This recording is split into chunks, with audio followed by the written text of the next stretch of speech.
নির্বাচনের মাত্র ৫ মাস বাকি, কিন্তু দেশের রাজনীতির মাঠ আগুনে ঝুলছে। রাজধানী থেকে গ্রামের অলিগলি পর্যন্ত আলোচনা ঘিরে রাজপথ উত্তপ্ত।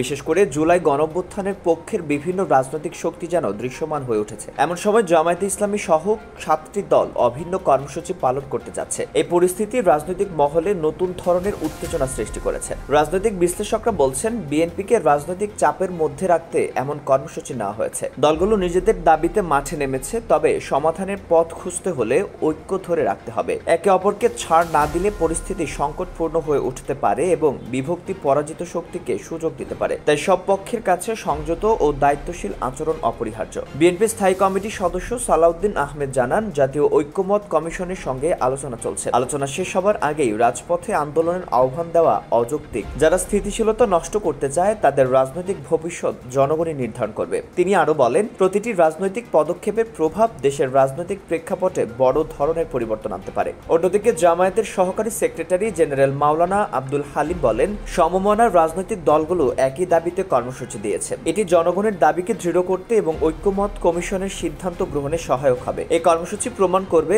রাজনৈতিক দাবিগুলো জনগণের। রাজনৈতিক বিশ্লেষকরা বলছেন, জামায়াত সাম্প্রতিক সময়ে বিশেষ করে বিশ্ববিদ্যালয়ের ছাত্র সংসদ নির্বাচনে নিজেদের উপস্থিতি প্রমাণ করেছে। এটি তাদের বার্তা বিএনপি সহ বড় দলগুলোকে টার্গেট করে শক্তি প্রদর্শন করার এক কৌশল। তবে তারা নিজেদের ক্ষতি করার ঝুঁকি কখনো নেবে না। রাজপথে আন্দোলন, রাজনৈতিক কর্মসূচি এবং সংযমহীন তৎপরতা সবকিছুই দেশের রাজনৈতিক মেরুকরণের ইঙ্গিত দিচ্ছে। নির্বাচনের প্রস্তুতি, রাজনৈতিক চাপ, সমমন ও আন্দোলন সব মিলিয়ে দেশের রাজনৈতিক প্রেক্ষাপট এই মুহূর্তে বেশ চরম উত্তেজনাপূর্ণ। যদি সব পক্ষ সংযত না থাকে তবে বিভাজন এবং অস্থিরতার সুযোগ নেবে পরাজিত শক্তি। তাই রাজনৈতিক বিশ্লেষকরা মনে করেন, দায়িত্বশীল আচরণ ছাড়া পরিস্থিতি নিয়ন্ত্রণের বাইরে চলে যেতে পারে।